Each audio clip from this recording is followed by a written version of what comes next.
Para sa ating huling balita, isang barangay councilor ang arestado matapos mahulihan ng mahigit 100,000 pisong halaga ng hinihinalang shabu sa operasyon ng otoridad sa Tawi-Tawi. Ang buong detalye ay hatid ni Patrolwoman Leonora Gawang.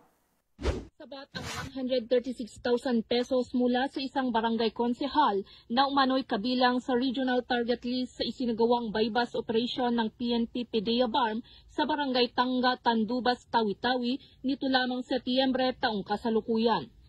Kinilala ng mga otoridad ang suspek na si alias Wads, 43 na taong gulang, na residente at kasalukuyang barangay konsehal ng naturang lugar. Bandang alas 4 ng hapon ng nasabing petsa nang isagawa ang operasyon sa pagkikipag-ugnayan sa Tandubas MPS at 3rd Maneuver Force Platoon ng 2nd Provincial Mobile Force Company Tawi-Tawi PPO kasama ang Provincial Intelligence Team Regional Intelligence Unit 9 na nagresulta sa pagkakaaresto ng suspek matapos maaktuhang magbenta ng hinihinalang shabu sa isang undercover agent sa isinagawang bypass operation.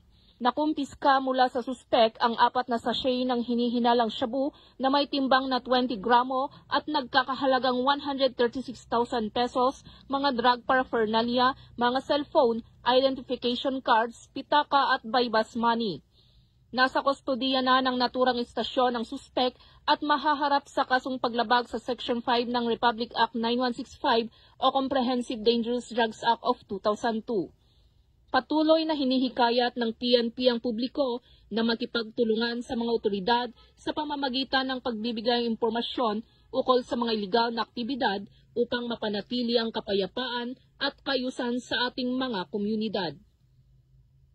Mula rito sa rehiyon ng Bangsamoro, ako ang inyong Police News Network Correspondent, Patrolwoman Leonora Gawang, alagad ng batas, taga-taguyod ng Balitang Pulis.